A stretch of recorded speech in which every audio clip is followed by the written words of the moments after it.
لیکن کچھ باتیں ہیں جو قرآن کریم پر ہیں وہ آپ حضرات کے سامنے عرض کر دی جائیں کہ اللہ رب العزت نے ہمیں یہ کتاب عطا فرمائی ہے، اس کی اہمیت کو پتہ چلے اس کتاب کی اہمیت کیا ہے۔ آج ہم اس سے دور ہوتے چلے جا رہے ہیں، اور جو والدین اپنے بچوں کو قرآن کریم کی تعلیم دیتے ہیں وہ ایک چھوٹے ذہن یعنی عجیب سا محسوس کرتے ہیں کہ ہم قرآن کریم بچوں کو حفظ کرا رہے ہیں اور لوگ اپنے بچوں کو بڑی سے بڑی تعلیمات دے رہے ہیں، یعنی ایک چھوٹے نظریے سے دیکھے جاتے ہیں۔ لیکن وہ یہ محسوس نہ کریں وہ بہت بلندی پر ہیں، اور جو اپنے آپ کو بہت بڑا سمجھ رہے ہیں وہ بہت چھوٹی جگہ پر ہیں۔ میں آپ حضرات کو ایک واقعہ سناؤں۔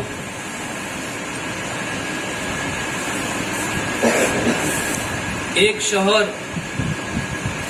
بیمار ہو گیا، اپنی بیوی سے وصیت فرمائی اور اس کی بیوی حمل سے تھی۔ دیکھو غور سے سننا یہ واقعہ، یہ ہمارے لیے عبرت کے واقعات ہیں۔ ایسا نہیں کہ سنا دیا، ادھر سے سنا اور ادھر سے نکال دیا، بلکہ بہت عبرت کے واقعات ہیں یہ ہمارے لیے۔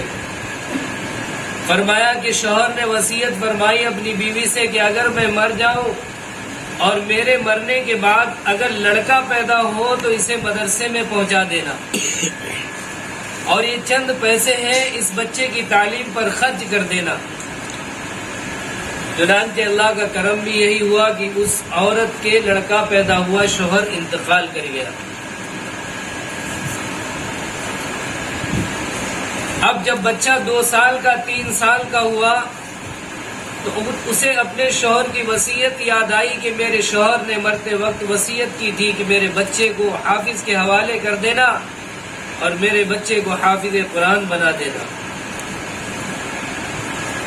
چنانچہ یہ ماں اپنے بچے کو پکڑ کر اس حافظ کے پاس لے جاتی ہے، اور لے جانے کے بعد اس حافظ کے حوالے کر دیتی ہے، اور حوالے کرنے کے بعد جب اس بچے سے وہ حافظ صاحب کہتے ہیں کہ بیٹا پڑھو اعوذ باللہ من الشیطان الرجیم، ابھی اسے پڑھنا نہیں آتا تھا، اس کی زبان سے اعوذ باللہ ادا ہو نہیں رہی تھی، اپنی توتلی زبان سے اعوذ باللہ من الشیطان الرجیم کہتا ہے۔ اللہ کی رحمت جوش میں آتی ہے۔ جو والد محترم جہنم کی آگ میں جل رہے تھے، یہ بہت لمبا واقعہ ہے۔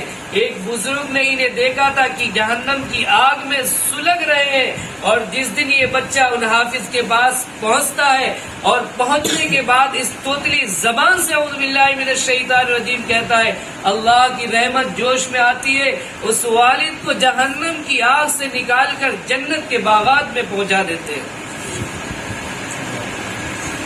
وہ اللہ والے ان کے گھر پر آتے ہیں، دوڑ کر پوچھتے ہیں کہ تم نے کون سا آج عمل ایسا کیا جس کی وجہ سے تمہارے شوہر کی مغفرت ہو گئی؟ وہ بیوی کہتی ہے کہ میں نے کوئی بھی عمل نہیں کیا، میرا شوہر بہت بڑا گنہگار تھا۔ تو کہا نہیں تم نے کوئی نیکی کی ہے؟ فرمایا کہ ہاں میرے شوہر نے مرتے وقت وصیت فرمائی تھی جب میرا بچہ اتنا بڑا ہو جائے اسے حافظ کے حوالے کر دینا، حافظ قرآن بن جائے۔ میں اتنا بڑا گنہگار ہوں، پتہ نہیں اللہ کے سامنے کیسے پیش ہوں گا۔ تو میں عرض یہی کرنا چاہتا کہ دیکھو ابھی زبان سے ابھی حافظ نہیں بنا ہے، بلکہ اس شوہر کی نیت تھی اور بیوی نے اس نیت کو پورا کر دیا۔ ایک اعوذ باللہ اس توتلی زبان سے نکلی، اللہ نے جہنم سے جنت میں اس شخص کو پہنچا دیا۔ سوچو کیا برکت ہے قرآن کی، کہ جو آگ میں جل رہا ہو اور اسے جنت کے باغوں میں پہنچا دیا جائے تو کتنی برکت ہے قرآن کریم کی۔ آج ہم سمجھتے ہیں قرآن کریم یہ تو یوں ہی ہے، یہ مسجد کے جو لوٹے ہیں نا، یہ مسجد میں جو بیٹھنے والے، یہ مسجد کے پجاری جو ہے، یہ جانے ہم تو دنیا کی ترقی اختیار کریں گے۔ یاد رکھنا کل قیامت کے دن اگر ہم نے اپنے بچوں کو دینی تعلیم سے خالی رکھا اور دینی تعلیم نہیں دی، کل یہی ہمارے بچے جنہیں آپ نے وکلا بنایا، جنہیں آپ نے انجینئر بنایا، جنہیں آپ نے ڈاکٹر بنایا، کل قیامت کے دن اللہ کے سامنے جب یہ بچے پکڑے جائیں گے تو یہ بچے یہ خواہش کریں گے کہ اللہ آپ مجھے عذاب تو دے ہی رہے ہیں، جہنم میں گھسیٹ کر ڈال رہے ہیں، لیکن اللہ مجھ سے کئی گنا زیادہ میرے باپ اور میری ماں کو جو ہے عذاب دینا۔ یہ بچے سفارش کریں گے اللہ سے انہیں زیادہ سخت دینا۔ اگر یہ چاہتے کہ آپ مجھے دینی تعلیم نہیں دے سکتے تھے، جس طریقے سے انہوں نے دنیاوی تعلیم مجھے عطا دلوائی ہے، کیا اخروی تعلیم نہیں دے سکتے تھے، قرآن کی تعلیم نہیں دلوا سکتے تھے؟ تو یاد رکھنا، جن کے بچے حافظ قرآن ہیں وہ چھوٹا دل نہ کریں، ان کا اللہ کے یہاں بہت بڑا دل ہے۔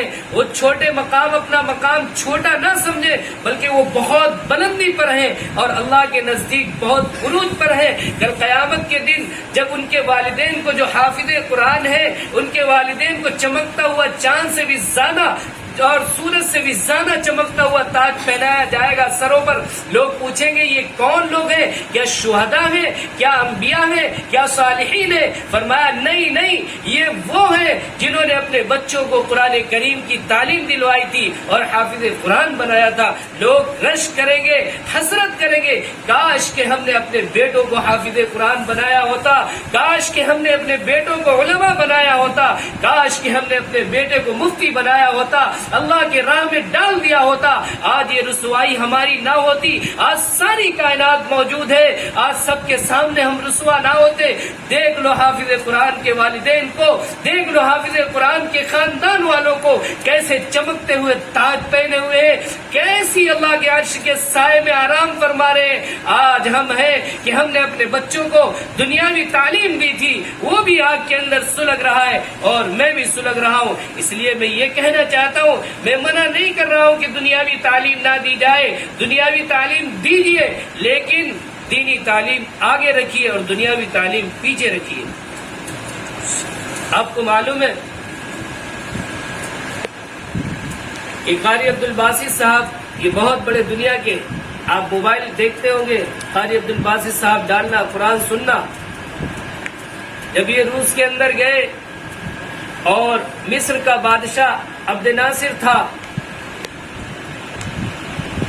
ان کو ساتھ میں لے کر گیا تو روس کے بادشاہ نے پوچھا یہ کون ہے، عجیب شکل ہے ان کی اور ٹوپی لگائے ہوئے کون ہے؟ کہنے لگے قاری صاحب ہے، قرآن بہت اچھا پڑھتے ہیں، اگر اجازت ہو تو سنا دیا جائے۔ تاریخ کے اوراق بتاتے ہیں جس وقت قاری عبدالباسط صاحب رحمۃ اللہ علیہ نے قرآن کریم کی تلاوت فرمائی، جو وہاں پر پادری بیٹھے تھے ان کی آنکھوں سے آنسو جاری ہو گئے، جو بادشاہ تھا اس کی آنکھوں سے آنسو نکلنے لگے اور اپنے آنسوؤں کو نہیں بند کر سکا، ایسے آنسو بہ رہے تھے۔ جب اس سے پوچھا تم کیوں رو رہے ہو؟ فرمایا میرے سمجھ میں تو نہیں آ رہا ہے، لیکن قرآن کریم کا ایک خوف میرے دل کے اندر کہ اس طریقے سے قرأت فرمائی۔ تو میرے دوستوں میں عرض یہی کرنا چاہتا کہ قرآن کریم وہ دولت ہے جو دلوں پر راز کرتا ہے۔ آج ہم اس قرآن کریم سے بہت دور ہیں، اپنے بچوں کو بہت دور کیے ہوئے۔ آج کتنے حافظ، میں بارہا کہہ رہا ہوں، میں 2 جگہ کہہ چکا ہوں کہ کتنے حافظ ہیں جنہوں نے قرآن کریم نہیں سنایا۔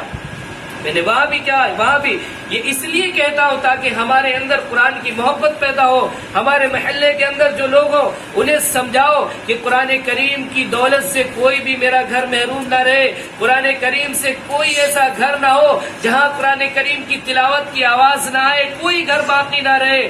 میرے دوستوں میں عرض یہی کرنا چاہتا ہوں کہ دنیا میں بھی ان کے والدین عروج پر ہوں گے اور کل قیامت کے دن بھی بلندی پر ہوں گے۔ میں نے واقعہ سنایا تھا، مولانا عطا اللہ شاہ بخاری رحمۃ اللہ علیہ کا، کہ جب ان کو جیل کے اندر بند کر دیا گیا اور بند کرنے کے بعد کہا تم آٹا پیسو، چنانچہ جب انہوں نے چکیا چلانا شروع کی، اعوذ باللہ بسم اللہ پڑھ کر سورہ یاسین کی تلاوت کرنا شروع کی، جو انگریز تھا، جو افسر تھا، اس نے جب قرآن کی آواز 2 آیتیں سنی تھی اس کا دل دہل گیا اور بولا عطا اللہ شاہ بخاری بس چپ رہیے، اگر تم نے اور تلاوت کر دی تو میرا دل پھٹ جائے گا۔ اور ان کا ایک اور واقعہ ہے، ایک غیر ایمان والے یعنی ہندو بھائی کے سامنے جو ہے قرآن کریم کی تلاوت کر دی، اس کا دل پھٹ گیا اور جوش نہ لا سکا، دنیا سے رخصت ہو گیا۔ یہ قرآن ہے، یہ دلوں پر بادشاہت کرتا ہے۔ آج ہم نے اسے بیکار سمجھ لیا۔ کتنے نوجوان ہیں جنہیں قرآن پڑھنا نہیں آتا ہے، کتنے بوڑھے ہیں جنہیں قرآن پڑھنا نہیں آتا ہے، اور اس طرف ہم توجہ بھی نہیں دیتے ہیں۔ ہم یہ سمجھتے ہیں اپنے بچوں کو ایسی تعلیم دلوائی جائے جو دنیا کے اندر لوگ کہیں کہ ہاں فلاں باپ جو انجینئر کا باپ ہے، فلاں جو ہے ایس ڈی ایم کا باپ ہے۔ ارے کب تک تم کہلواتے رہو گے؟ کب تک تم دنیا کے اندر اپنی شہرت اختیار کرتے رہو گے؟ کل قبر میں لیٹ جاؤ گے، اللہ پوچھے گا کیا لے کر آئے ہو؟ کیا تم اپنے ان وکیلوں کو سامنے پیش کرو گے؟ کیا تم اپنے انجینئروں کو سامنے پیش کرو گے؟ کیا تم انہیں ایس ڈی ایم اور جو ماسٹر بنائیں گے کیا ان کو پیش کرو گے؟ میرے دوستو، اس وقت بڑا پچھتاوا ہوگا، لیکن وہ والدین خوشی سے اٹھیں گے، اللہ میں نے اپنے بچوں کو تیرے قرآن کے لیے ہم نے ڈال دیا تھا، قربان کر دیا تھا، پوری زندگی ہم نے بچوں سے کہہ دیا تھا کہ قرآن کی حفاظت کرنا، اللہ کے دین کی حفاظت کرنا، نبی کی حفاظت کرنا، صحابہ کی حفاظت کرنا۔ اللہ میں نے اپنے بیٹوں کو تیرے راستے میں ڈال دیا تھا۔ اللہ کہے گا جب تو نے میرے راستے میں ڈال دیا تھا، دیکھ تیرا مقام کیا ہے، تیرا انتظام کیا ہے، تیرا گھر کہاں ہے؟ کہے گا جا سامنے سامنے، میں نے بتایا تھا نا سامنے۔ بہت خوشی سے جھوم اٹھیں گے والدین۔ اور یہ حافظ قرآن جنہیں آج ہم یوں ہی سمجھتے ہیں، گھٹیا سمجھتے ہیں، آج کتنے حافظ قرآن سنا رہے، صرف اس وجہ سے میں نے وہاں بھی بتایا تھا کہ عید میں خرچہ کہاں سے لاؤں گا، عید میں خرچہ کہاں سے لاؤں گا، بچوں کے کپڑے کہاں سے، آنکھوں دیکھی بات بتا رہا ہوں، میں جھوٹ نہیں بول رہا ہوں۔ اب بتائیے ان حافظ قرآن نے قرآن سنانا بند کر دیا، اس کا ذمہ دار کون ہے؟ بھائی ان کا بھی تو پیٹ ہے۔ جب ہم 50,000 80,000 90,000 1 لاکھ کما سکتے ہیں، وہ بیچارے 7-8 ہزار میں لگے ہوئے ہیں، اگر چھوڑ رہے ہیں تو ان کے اخراجات کہاں سے ہوں گے؟ ہمارے 90,000 میں پورے نہیں ہو رہے، وہ بیچارے 7,000 میں پورا کر رہے ہیں۔ قرآن تو سن لیا سوکھا سوکھا، کسی کو توفیق ہوئی ان 10 دنوں میں کہ صبح سے لے کر شام تک یہ حافظ رٹ رہا ہے، بیمار بھی ہے تب بھی تمہیں قرآن کریم یہاں سنانے کے لیے آتا ہے، پریشان ہے تب بھی تمہیں یہاں قرآن کریم سنانے کے لیے آتا ہے۔ کسی کو توفیق ہوئی کہ اس درمیان میں کہ حافظ صاحب کی جیب میں 500 روپے ڈال دیے گو کہ میری طرف سے یہ ہدیہ۔ میں بھی کہتا ہوں کہ قرآن کریم پر پیسہ لینا ناجائز ہے، طے کرنا ناجائز ہے، لیکن کیا ہدیہ لینا ناجائز ہے؟ ابھی الٹے سیدھے لوگ آ جائیں، آپ ہزاروں لاکھوں خرچ کر دیں گے، لیکن قرآن کریم کے نام پر 1 روپیہ نہیں نکلتا۔ بڑا افسوس ہوتا ہے کہ کیسی قوم ہو گئی۔ یہاں سب چھوٹ جائے گا، سب یہیں رہ جائے گا۔ آج اگر ہم ان کا خیال کریں گے، کل قیامت کے دن یہ کھڑے ہوں گے عرش کے سائے میں اور ہم کھڑے ہوں گے دھوپ کے اندر۔ یہ حافظ قرآن کہے گا اللہ یہ تو میرا چاہنے والا ہے، اس نے میری بہت مدد کی ہے، بہت زیادہ ہدیہ دیا کرتا تھا۔ اللہ کہے گا کیوں نہیں بلاتا ہے؟ وہ حافظ قرآن بلائے گا، اے دوست آجا سائے میں آجا، تو اس وقت افسوس ہوگا کاش کہ میں نے اور خرچ کیا ہوتا۔ تو آج بڑا افسوس سے کہنا پڑتا ہے، آج کہتے ہیں کہ بھائی ناجائز لکھا ہے قرآن کریم پر پیسہ لینا، تو میں بھی کہہ رہا ہوں ناجائز ہے، لیکن ہدیہ دینا ناجائز نہیں ہے۔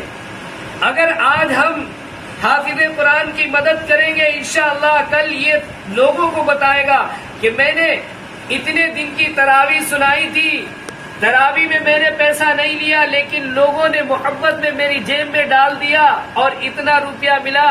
تو دوسرا جو ہوگا وہ بھی حافظ قرآن بنے گا ہمارے ذریعے سے۔ کل قیامت کے دن ہمارا یہی کام آئے گا جو آج ہم دے رہے، آج ہم مدد کر رہے ہیں، یہ بھی دین کی مدد ہے۔ آج کتنے لوگ ہیں اگر کوئی گانا گا دے تو لاکھوں دینے کے لیے تیار ہو جاتے، جان دینے کے لیے تیار ہو جاتے، اور اللہ کا کلام سنا دے کوئی تو 1 روپیہ جیب سے نہیں نکلتا ہے، افسوس ہوتا ہے۔ آج ناچنے والی آ جائے، آج ناچنے والی آ جائے، گانے والی آ جائے، آپ کروڑوں خرچ کر دیں گے، لاکھوں خرچ کر دیں گے، افسوس نہیں ہوتا ہے۔ ایک حافظ قرآن اللہ کا کلام سنائے، اللہ کی تلاوت سنائے، آپ کو آپ کی وہ آخرت بنائے، آپ کے لیے جنت کا دروازہ کھلوائے، اس کے لیے آپ 1 روپیہ بھی نہیں خرچ کر سکتے۔ کتنا افسوس ہوتا ہے، کتنا افسوس ہوتا ہے۔ یاد رکھنا، آج اگر ہم انہیں نہیں یاد رکھیں گے، کل قیامت کے دن تمہاری طرف نظر نہیں اٹھائیں گے، یہ کل قیامت کے دن تمہیں پہچانیں گے نہیں۔ آج اگر ہم انہیں پہچانیں گے، کل قیامت کے دن یہ خود بخود ہماری فکر میں ہوں گے کہ ہمارا فلاں دوست کہاں پر ہے، ہمارا فلاں دوست نہیں دکھ رہا ہے جس نے ہماری اتنی مدد کی تھی، میرا بچہ بھوکا تھا، فلاں دن فلاں مدد کی تھی، میرے پاس کپڑے نہیں تھے، فلاں دن انہوں نے کپڑے مجھے پہنائے تھے، میرے پاس خرچے کے لیے پیسہ نہیں تھا، فلاں دن انہوں نے دیا تھا، وہ میرا دوست نہیں دکھ رہا ہے۔ اللہ سے کہیں گے اللہ وہ دوست کہاں ہے؟